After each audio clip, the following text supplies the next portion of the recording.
사랑하는 영락교회 지체들에게 주 안에서 평화 인사를 전합니다. 오늘은 2014년 3월 7일 목요일입니다. 오늘의 묵상 본문은 창세기 21장 1절로 34절까지의 말씀입니다. 오늘 본문 말씀 21장 1절부터의 말씀은 이렇게 시작합니다. 여호와께서 말씀하신 대로 사라를 돌보셨고 여호와께서 말씀하신 대로 사라에게 행하셨으므로 주님의 말씀대로 이루어졌다는 것이죠.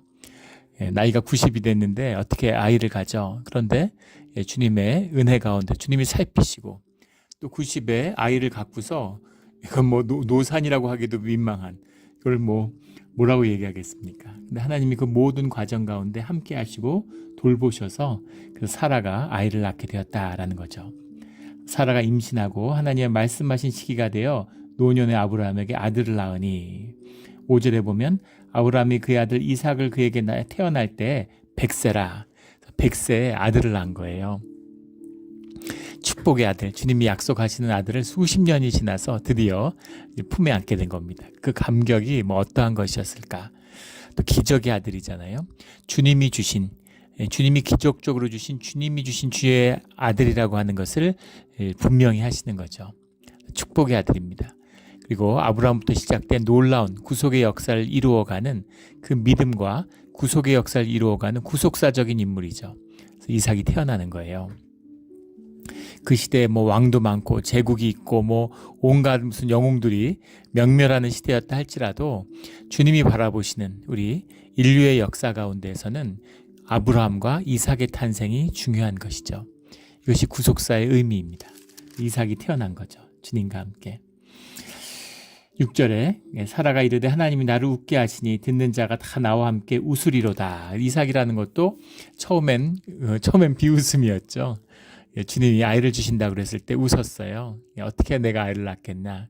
그런데 아이를 낳은 것입니다. 이것이 말씀의 역사고 믿음의 역사죠. 이런 언약을 받아야 하고 그 언약을 믿음으로 붙들어야 하고 또 그것이 우리 가운데 성취되는 것을 보아야 되는 것입니다. 우리 주님의 믿음으로 주님의 말씀이 성취되는 우리의 믿음과 기도의 자리가 되기를 주의 이름으로 축원합니다. 그 감격과 그 말도 못한다고 보통 늦둥이를 낳아도 늘 마음에 걸리고 더 이렇게 마음이 가잖아요. 100세의 아이를 낳았으니까 그 감격이나 그 기쁨이 어느 정도였겠어요. 말로 할 수 없었겠죠. 6절에 아이가 자라매 젖을 떼고 이삭이 젖을 떼는 날에 아브라함이 큰 잔치를 베풀었더라. 젖을 뗐다라고 하는 것은 짧게는 3살, 많게는 5, 6살 될 수도 있겠죠. 요즘은 1살 정도 되면은 젖을 떼지만은 예전에는 이제 젖을 오래 먹었죠. 모유의 신비에 대한 것도 우리 많이 이제 과학적으로 밝혀져서 엄마의 모유를 먹어야, 특히 초유를 태어나서 처음 엄마의 젖을 먹는 것이 이제 굉장히 일생을 좌우하는 중요한 문제라는 것을 이제는 압니다. 몸에 이제 저항성을 만들고 그 엄마의 젖을 안 먹은 사람들은 잔병 치레가 많다고 그러죠. 그래서 젖을 떼고 나이가 이제 몇 살 먹은 거죠. 그런데 9절에 사라가 본즉 아브라함의 아들 애굽의 여인 하갈의 아들이 이스마엘이죠. 이삭을 놀리는지라. 그가 아브라함에게 이르되 이 여종과 그 아들을 내쫓으라. 이 종의 아들은 내 아들 이삭과 함께 기업을 얻지 못하리라 하므로 이삭을 놀리는지라. 나이가 14살 차이가 나는데 그 어린아이 서너 살 또는 대여섯 살 된 어린아이를 다 큰 애가 어떻게 놀렸기에 그 엄마가 이렇게 화가 났을까. 그래서 그 여종과 아들을 내쫓으라고 얘기하는 겁니다. 그런데 11절에 아브라함이 그의 아들로 말미암아 그 일이 매우 근심이 되었더니, 근데 그 놀리는 그 일이 매우 근심이 되었다는 거죠. 왜 이렇게 근심이 되었을까? 말은 그 일로 매우 근심이 되었더라. 그러니까 둘이 다투니까 그 일을 걱정했다. 근데 그런 뉘앙스가 아닙니다. 원문을 보면 그 일이라고 하는 게 하다바르라는 말이에요. 다바르라는 말은 굉장히 많이 나오는 말이죠.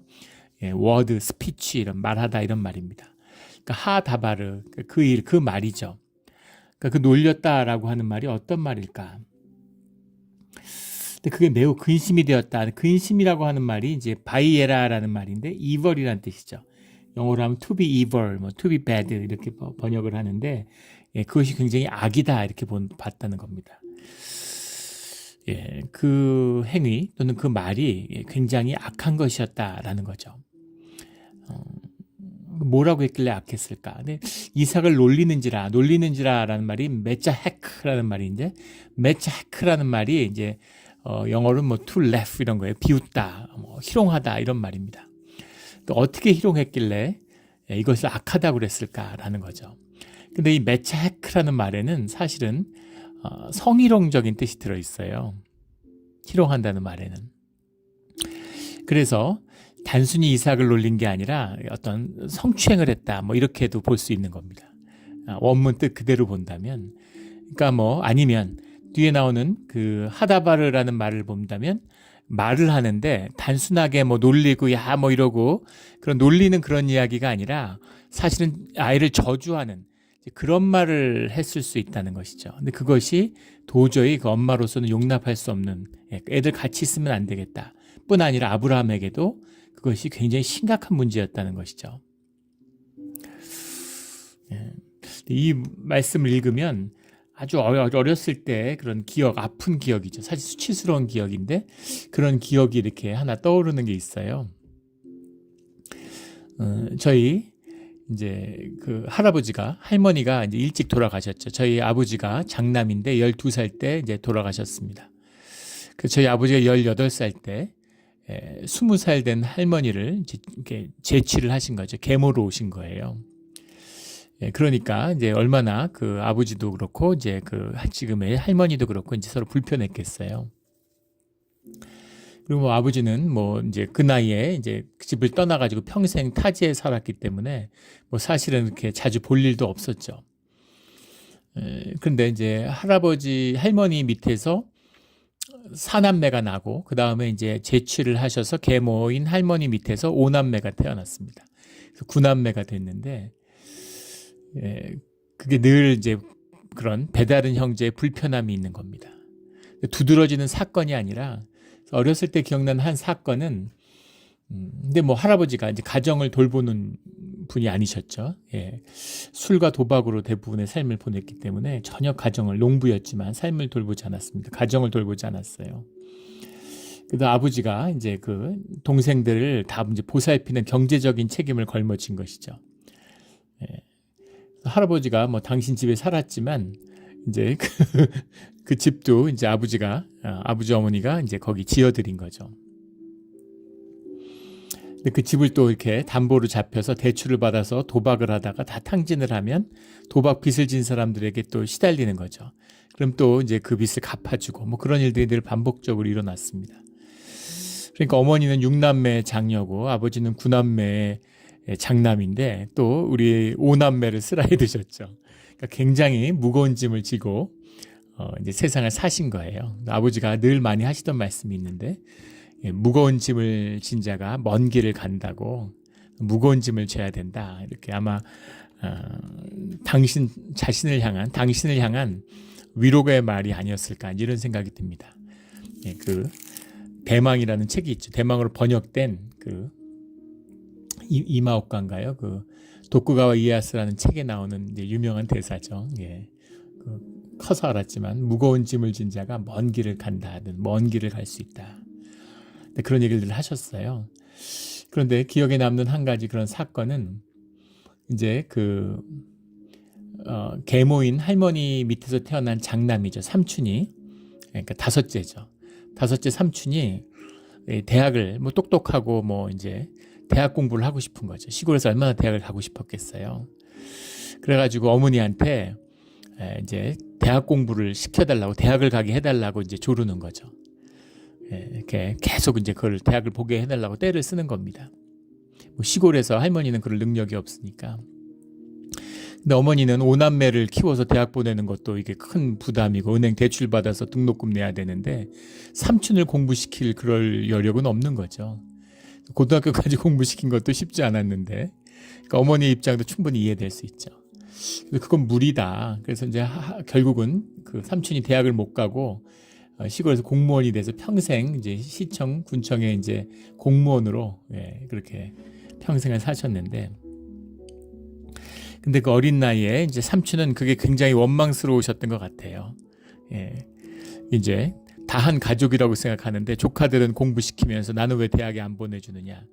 그게 원망스러우셨는지 그 편지를 보냈는데 그 편지가 약간 협박성, 큰 형에 대한, 형은 이제 장손이고 종손이라고 세상에 없는 그런 이제 그 보배로 이렇게 역임을 받는데 뭐 신성불가침 같이 누구도 건드릴 수 없는 형을에 대한, 나 공부 안 시켜주면 평생 이제 이렇게 그 저희 형을, 조카를 이렇게 뭐 저주하는 것 같은 그런 이야기를 써서 이제 편지를 보낸 겁니다. 근데 굉장히 그 어머니가 충격을 받으셨어요. 그래서 그 편지를 그대로 다시 봉투에 넣어가지고 할아버지한테 보냈습니다. 그래서 할아버지가 이제 큰 충격을 받으신 거죠. 할아버지는 뭐 세상에 없는, 종손보다 귀한 게 없는데, 뒤에 들은 얘기로는 거의 다섯째 삼촌이 할아버지한테 맞아 죽을 뻔했다고. 진짜 맞아 죽을 뻔했다는 게 많이 혼났다는 얘기가 아니라 할아버지는 진짜로 폭력을 쓰시는 분이기 때문에 평소에도 자녀들을 많이 때리셨는데 엄청나게 맞은 거죠. 물론 시간이 지나서 이제 그 삼촌이 결혼하고 아이를 낳고 이러면서 내가 철이 없었다, 그 행동을 후회한다 이런 얘기는 하시지만, 이제 어쨌든 기억 가운데 큰 상처가 양쪽에 다 상처가 된 거죠. 그런 불편함이 있어요. 그런 깊은 불편함이 있습니다. 그런데 그래서 이걸 말씀을 보면 이 놀리는지라라고 하는 이 매자 해크 가운데에서는 뭐 성추행은 아니었을지라도 뭔가 그 놀리는 말이 깊은 저주의 뜻을 담고 있었던 건 아닐까. 근데 그런 저주라는 건, 말에서 나가는 말이 영이잖아요. 영의 능력이 있습니다. 저주하면 안 돼요. 축복을 해야죠. 축복을 하면 그 사람이 축복을 받으면 좋은 것이고, 안 받으면 그 축복이 내게 돌아와서 내게 더 큰 축복이 되는 거죠. 근데 저주를 하면 그 저주가 상대방에도 묶임이 되지만 나한테도 묶임이 되는 겁니다. 저주 얘기를 하면 안 되죠. 제일 어리석은 사람들은 참을다 욕하는 사람들이에요. 자기 차 끼어들었다고 해서 욕하고, 그걸 누가 듣나요? 그거에 상처받고 그것으로 병드는 건 내 영밖에 없습니다. 그러니까 그런 걸 어떻게 어리석게 하겠어요, 인간이. 마귀의 짓이죠. 그게 인간의 어리석음입니다. 근데 어쨌든 용납할 수 없는 이제 그런 저주가 나왔다는 거예요. 이것은 이제 받아들일 수 없는 것이죠. 근데 아브라함이 그걸로 크게 너무 이건 큰 문제다 이렇게 여기고 있는 겁니다. 12절에 하나님이 아브라함에게 이르시되 내 아이나 내 여종으로 말미암아 근심하지 말고 사라가 내게 이른 말을 다 들으라. 이삭에게서 나는 자라야 내 씨를 부를 것임이니라. 와이프가 말한 대로, 와이프 하라는 대로 다 해. 주님이 말씀하시는 거예요. 주님이 이런 문제에 직접 개입해서 말씀을 주셨다는 겁니다. 근데 아브라함의 입장에서 본다면 사실은 이삭도 아들이지만 이스마엘도 아들이잖아요. 그리고 86세여던 이스마엘도 얼마나 이뻤겠습니까?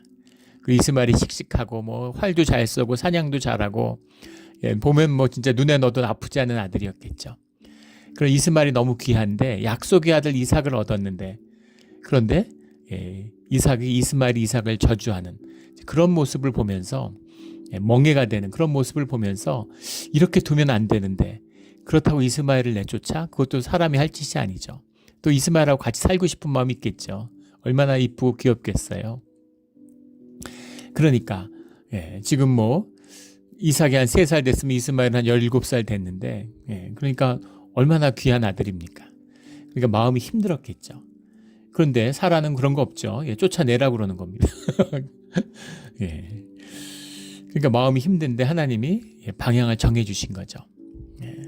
그래서 걱정하지 말고 내보내라. 사라가 하라는 대로 해라. 이런 겁니다. 뭐 한국에 그런 말이 있죠. 평생 3가지 말을 잘 들어야 되는데, 어머니의 말과 그 다음에 그 내비게이션의 말과 와이프의 말은 항상 순종해야 된다. 뭐 이런 얘기를 우스갯 얘기를 이렇게 하잖아요. 와이프가 한 그대로 해라. 사라가 한 그대로 따르라. 이렇게 주님이 말씀하시는 거예요. 13절에 그러나 여종의 아들도 내시니 내가 그로 한 민족을 이루게 하리라. 축복의 약속을 같이 주시는 거죠. 이삭이 구속의 역사를 이끌어 가지만 이스마엘도 내시고 내가 약속한 축복의 아들로 인도하겠다. 그러니까 이 말을 들으니까 아브라함도 안심이 되고, 또 주님이 말씀하셨는데 지체할 게 뭐가 있겠습니까? 순종하는 이제 믿음의 아들이 된 거죠. 그리고 믿음으로 주님이 약속하신 이삭을 얻었는데, 이 믿음이 이제 한 차원 높아졌잖아요. 퀀텀 점프를 했기 때문에 주님이 주신 담대한 믿음으로 이제 이스마엘을 여종과 함께 하갈과 함께 내보낼 수 있는 거죠. 14절에 아브라함이 아침에 일찍 일어나, 그러니까 즉각적으로 주님의 말씀을 듣자마자, 근데 마음에 여러 가지 어려움이 있었을 텐데 즉각적인 순종이 나오는 믿음의 아들이 된 겁니다.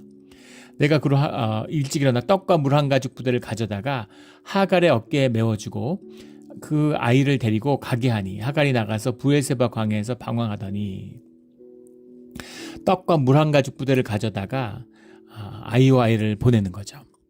이걸 보면 너무 인색하지 않느냐, 어떻게 이렇게 하지 싶은 생각이 들죠. 어떻게 떡 하나 하고 가죽 부대를 가져다가 이렇게 보낼 수가 있을까? 네, 이렇게 보이지만 사실은 이제 아마 무슨 그 금이나 뭐 은으로 된 이제 그런 은괴나 이런 것들을 이제 챙겨줬겠죠. 그리고 그런 게 없이 이렇게 둘이 나가면 살아남지 못합니다. 그런데 반대로 뭐 종을 딸리거나 뭐 나귀라도 이렇게 해가지고 이렇게 앉아가지고 양떼도 이끌고 그리고 뭐 이렇게 그 텐트도 이렇게 싣고서 그렇게 길을 떠나면 어떻게 됐을까요? 그러면 하갈과 이스마엘은 금방 죽임을 당했겠죠.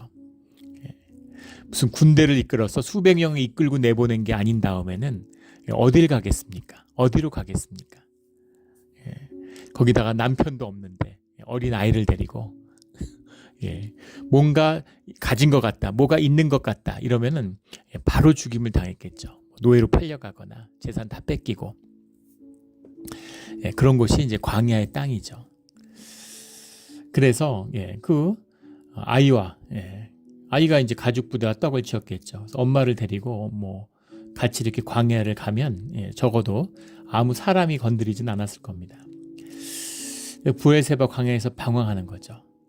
16절에 가면 아이가 이렇게 물이 떨어지고 자식을 관목덤불 아래에 두고 아이가 죽는 것을 참아보지 못하겠다고 화살 한바탕 거리에 떨어져서 아이가 죽어가는 걸 보고 우는 거죠. 얼마나 가슴 아픈 장면입니까? 엄마의 마음이 어떤 마음이겠어요? 비통해서 소리를 내어 우는 것이죠. 하나님이 그 어린아이의 소리를 들으셨으므로 하나님의 사자가 하늘로부터 하갈을 불러 이르시되 하갈아 무슨 일이냐, 두려워하지 말라. 하나님이 저기 있는 아이의 소리를 들으셨나니. 그래서 일어나 아이를 일으켜 내 손을 붙들라. 그가 큰 민족을 이루게 하리라. 내 손으로 붙들라, 이렇게 얘기하죠. 아이의 죽음이라고 하는 것을 엄마가 아이를 이제 양육하는 책임이 있잖아요. 근데 그 책임 가운데 서지 못하는 거예요. 왜 그러겠습니까? 두려움이 있기 때문이죠. 그리고 두려움 밑에는 죄책감이 있습니다. 꼭 이 상황이 돼서가 아니라 아이를 보면 늘 죄책감이 들었겠죠. 내가 종이 돼가지고 우리 이스마엘이 떳떳하지 못하구나. 내가 종이 돼가지고 우리 애가 그 상속자가 유업자가 되지 못했구나. 이런 늘 마음에 짐이 있겠죠. 근데 아이가 이제 쫓겨나서 죽어가는 걸 바라보니까 엄마의 마음이 어떻겠어요. 그러니까 그 상황을 마주 볼 수 없는 거죠. 그래서 소리내어 울고 있는데 내 손으로 붙들라, 이렇게 얘기하는 것이죠. 주님이 마치 안진뱅이 된 자에게 네가 자리를 들고 일어나라, 이렇게 말씀하시죠. 그냥 고쳐주는 게 아니라 네가 일어나라. 너의 의식으로, 너의 의지로 너의 삶의 자리를 직면하라는 거죠. 믿음으로 일어나라는 겁니다. 그러면 일어날 수 있다는 거죠. 이게 주님이 인도하시는 방법이고 우리에게 주시는 말씀이에요. 우리는 돈이 필요하면 로또를 원하죠. 마귀의 방법입니다. 로또가 뚝 떨어져가지고 갑자기 돈벼락을 맞고 싶은 거죠. 근데 그렇게 돈벼락을 맞으면 절대 돈의 주인이 되지 못합니다. 돈을 다스리는 권세도 없죠. 그럼 돈이 나를 먹어버려요.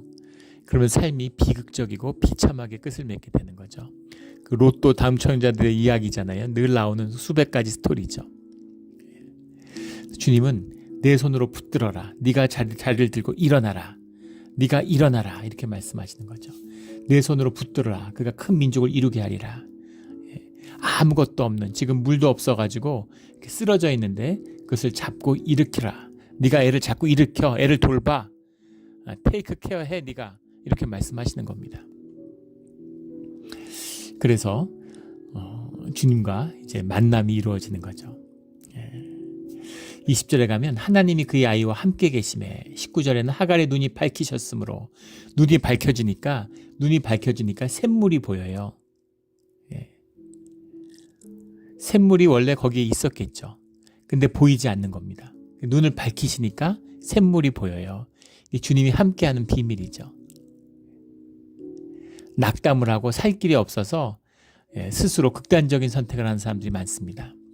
또 가슴 아픈 건 선진국 클럽이라고 그러죠. OECD 클럽 중에서 한국이 자살률이 제일 높습니다. 압도적으로 1위예요. 한국은 왜 그럴까? 뭐 특별히 그럴 것도 없어요. 미국이 2위입니다. 1위인 나라에서 2위인 나라로 이민을 왔어요. 얼마나 힘들고 괴로우면 스스로 생명을 끊겠습니까? 눈이 어두운 것이죠. 앞이 보이지 않는 겁니다. 근데 주님이 함께 하시니까 눈이 밝아졌으므로, 눈이 밝아지니까 살 길이 없는데, 물이 없어서 말라 죽을 것 같았는데 샘물이 보이는 거죠. 샘물이 보이니까 가죽 부대에 물을 채워다가 가서 아이에게 마시게 하는 거죠. 애를 일으켜서 애를 돌보는 겁니다. 마시게 할 거면 무슨 소나기가 쏟아지게 하든가 오아시스에 빠지게 하든가. 근데 어머니가 자식을 돌보게 하는 거죠. 그 죽음에 쓰러져 있는데 엄마의 책임을 일깨우고, 네가 엄마야. 너가 그렇게 주저앉아서 울고 있으면 안 돼. 아이를 돌봐. 네가 아이를 내 손으로 붙들어 일으켜. 이렇게 말씀하시는 거죠. 그래서 큰 민족을 이루게 하셨는데 21절에 보면 그가 그를 위하여 애굽 땅에서 아내를 얻어 주었더라. 이렇게 말씀이 나오잖아요. 아니 뭐 이스마엘은 아내를 얻을 줄 몰라서 뭐 여자를 구할 줄 몰라서 그랬겠어요? 어머니가 애굽 땅에서 아내를 얻어줬다는 게 무슨 얘기입니까?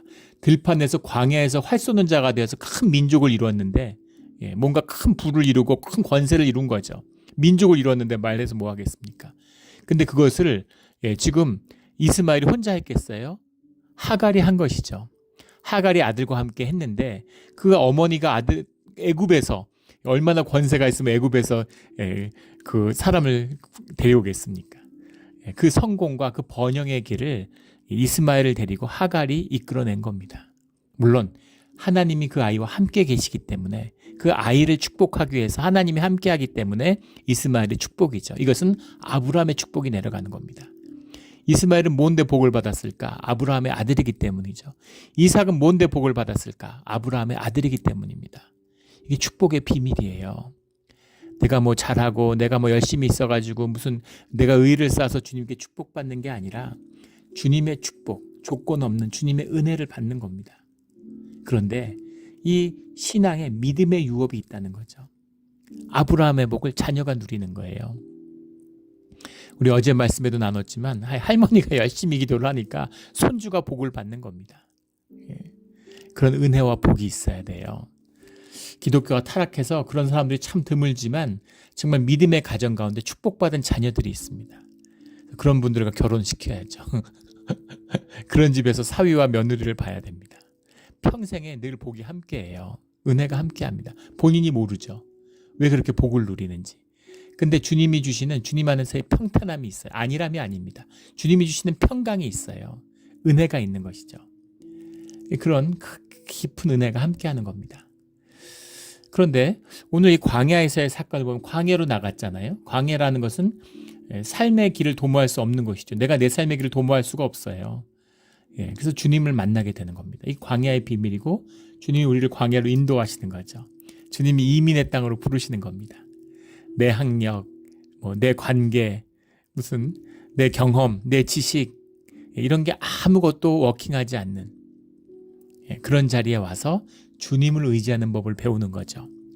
우리 교회에 봐도 얼마나 그 똑똑하고 인재들이 많습니까? 야, 저분은 정말 한국에 있었으면, 한국으로 갔으면, 한국에 계셨으면 정말로 크게 성공했을 텐데, 정말 날아다니셨을 텐데, 그런 생각이 드는 분들이 많아요. 근데 주님이 이민의 땅으로 부르시는 거죠. 그래갖고 장애우 같이 살아가는 겁니다. 이민자가 그렇잖아요. 환도뼈를 꺾으셔서 쩔뚝거리면서 사는 거예요. 그러나 믿음의 길을 감으로 주님께 의지하는 법을 배우는 거죠. 그 광야에서 만나는 처음에 두려움을 보잖아요. 하갈의 두려움을 봅니다. 그 다음에 그 두려움 깊은 곳에 기도가 힘든 게 이런 것이죠. 기도 가운데 두려움을 느껴요. 그 칠흑 같은 암흑 속에서 그 심령의 깊은 어두움 가운데로 들어가면 두려움을 느낍니다. 그래서 기도하기가 어렵고 기도를 사람들이 안 하는 거죠.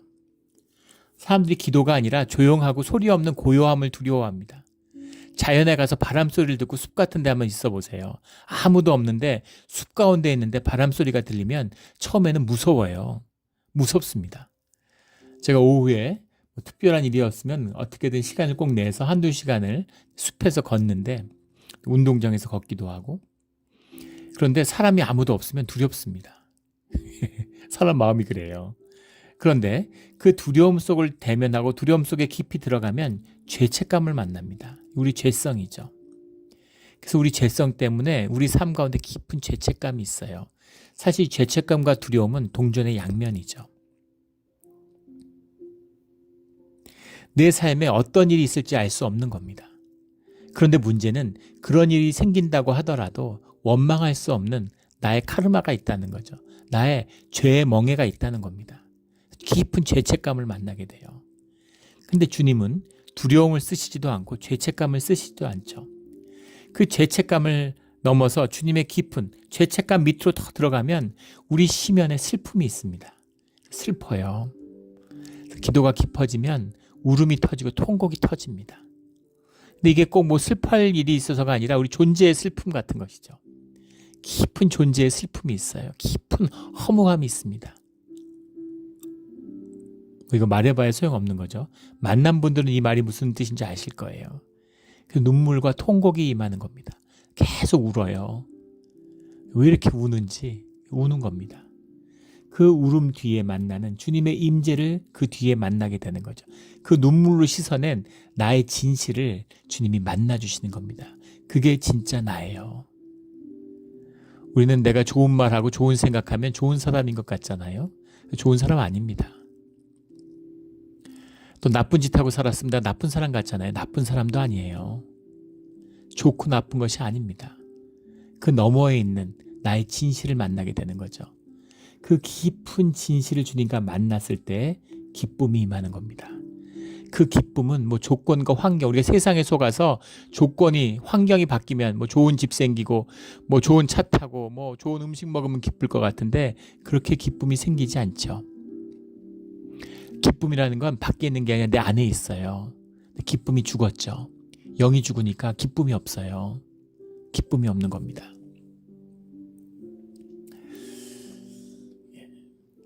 한국에 있을 때 그렇게 큰 돈을 많이 번 큰 부를 이룬 그런 거부들을 만날 일이 있습니다.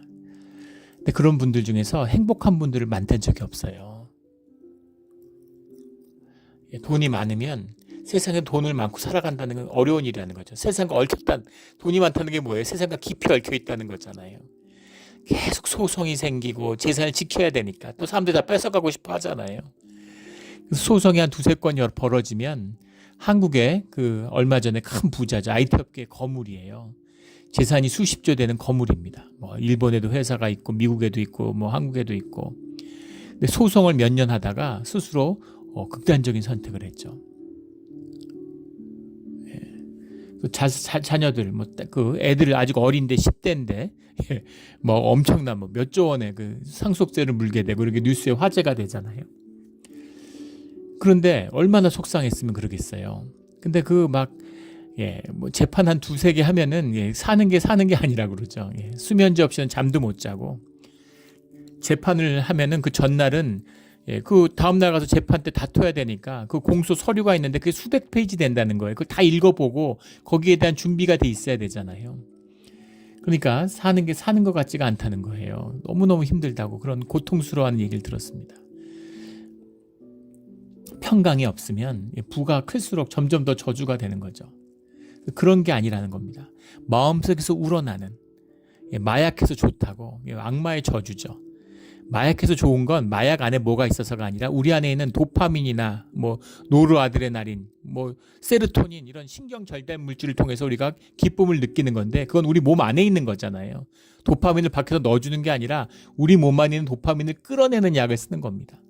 그걸 마약을 쓰다가 그 신경계통에 다 고장이 나가지고 나중에는 기쁨을 누릴 수 없는 사람이 돼버리는 거죠. 그래서 막 온 그 벌레들이 막 수많은 벌레들이 막 몸을 뜯어 먹는 것 같은 그런 고통을 느낀다는 거 아니에요. 마약이 금단 증세가 오면 너무너무 비참한 거죠. 정말 마귀가 하는 짓 아니겠습니까?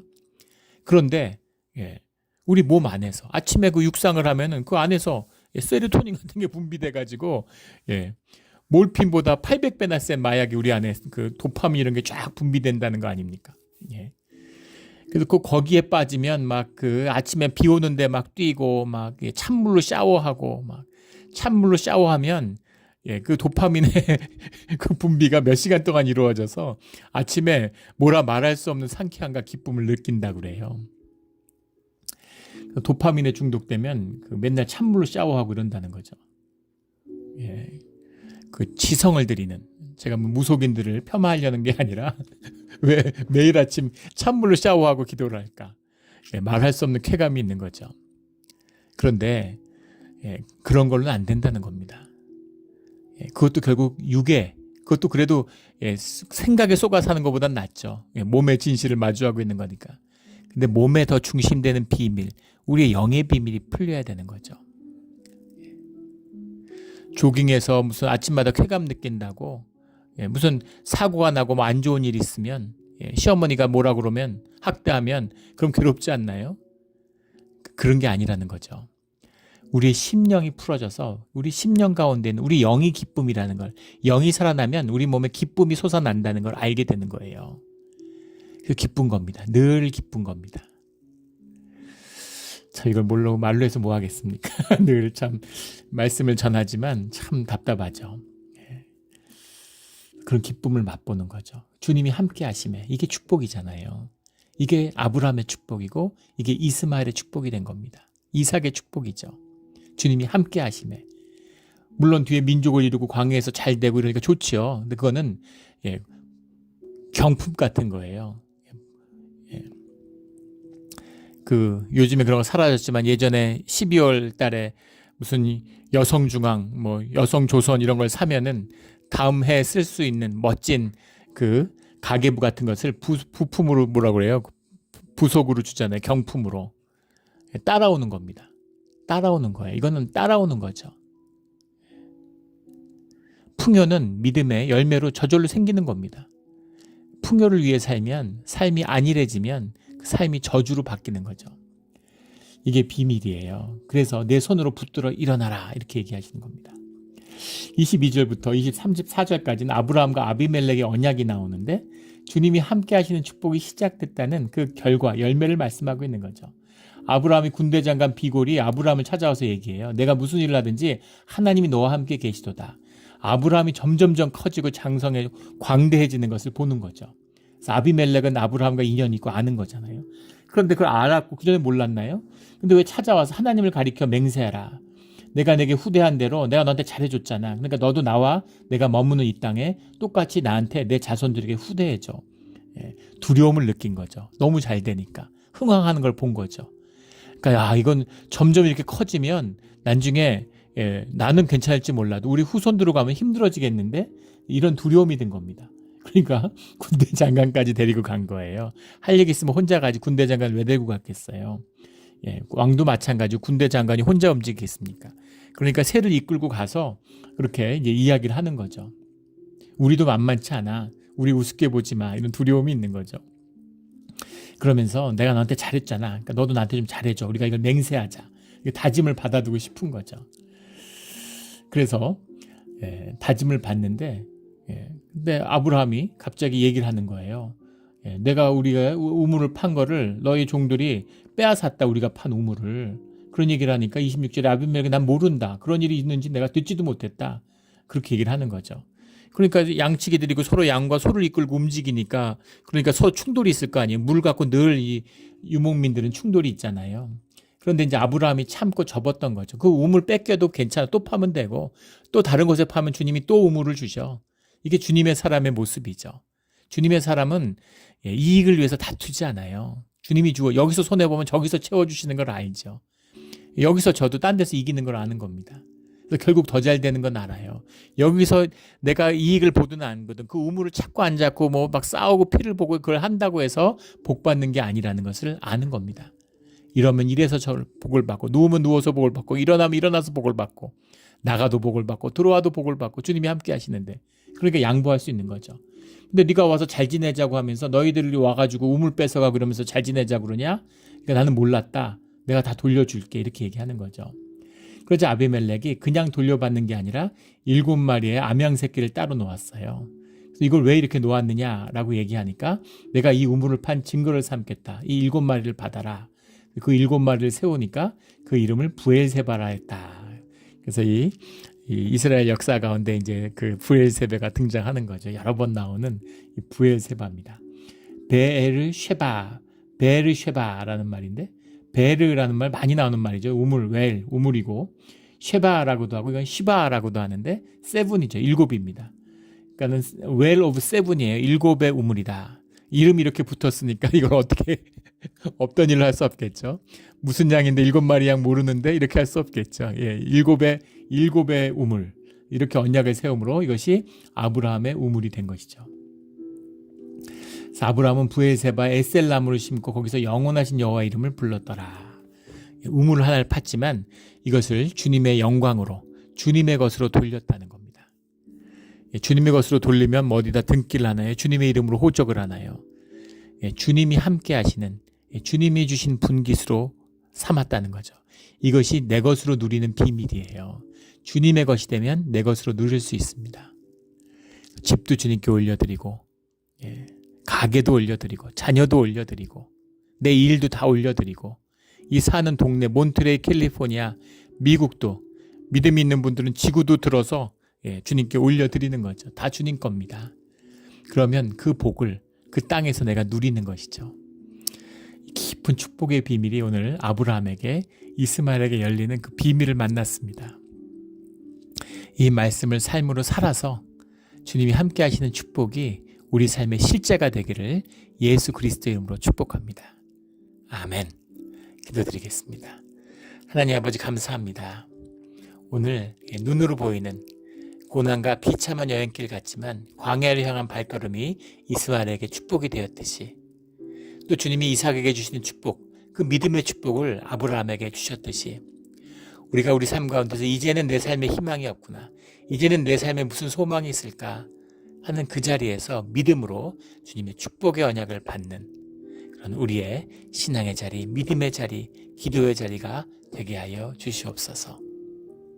그 무엇도 내 것이 아니고 누구도 내 것을 내 것이라 하지 않는 주님의 것으로 누리는 그런 깊은 축복이 함께하기를 소원합니다. 감사하며 예수 그리스도의 이름으로 기도드렸습니다. 아멘.